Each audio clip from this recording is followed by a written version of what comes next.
শেষে ঠাকুর মা এবং স্বামীজির রাতুল চরণে প্রণাম জানিয়ে বলি, মায়ের জীবনে এক অদ্ভুত ঘটনা। মা মাঝে অসুস্থ হয়েছিলেন, তারপরে কলকাতায় এক ভক্তের বাড়িতে তাকে রাখা হয়েছে।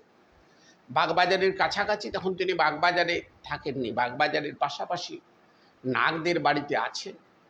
ঠিক সেই মুহূর্তে ঠাকুরের দেহ যাওয়ার পর গিরিশচন্দ্র কিন্তু মায়ের সঙ্গে আর দেখা করেননি, বা ঠাকুর জীবিত থাকা অবস্থাও গিরিশ মায়ের মুখোমুখি হয়েছেন এরকম কোনো কিছু নেই। কিন্তু ঠাকুরের দেহ যাওয়ার পরে এই প্রথম গিরিশ ঘোষ মায়ের মুখোমুখি হবেন। কিন্তু এখানে একটা অদ্ভুত এবং একটা সত্য ঘটনা আছে, যেটা মায়ের জীবনী থেকে জানা যাচ্ছে, যে ঠাকুরকে নিজের পুত্র হিসাবে কামনা করেছিলেন গিরিশ। তাতে ঠাকুর প্রচণ্ডভাবে রেগে গেছিলেন, কিন্তু তারপরে তিনি গম্ভীর হয়ে গেছিলেন, মৌন হয়ে গেছিলেন, আর কিছু বলেননি। শোনা যায় যে এই ঘটনার পর ঠাকুর চলে গেছেন।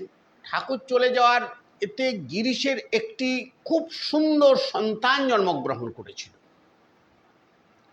সেই সন্তানটি কিন্তু কথা বলতে পারে। তার 3 বছর 9 মাস বয়স।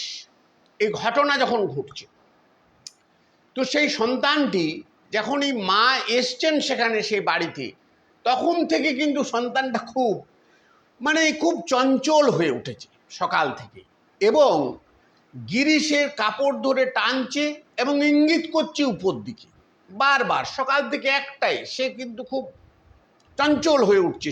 শিশুর যদিও চঞ্চলতার স্বভাব, কিন্তু গিরিশ তাকে ভালো করে দেখার পরে বুঝতে পারলেন যে শিশু কিছু বলতে চাচ্ছে। তারপর সেই ছোট্ট ছেলে একটু একটু করে হাঁটতে পারে।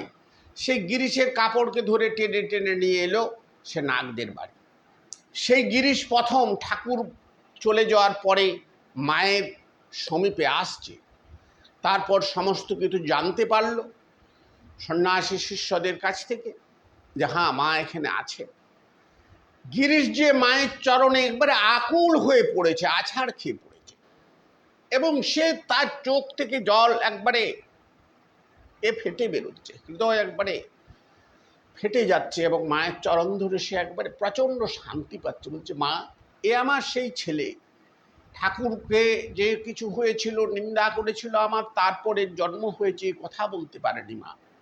তারপর শোনা যায় এই দর্শনের পর অল্প দিনের মধ্যে সেই সন্তানটি মারা যায়। নমস্কার, সবাই ভালো থাকবেন।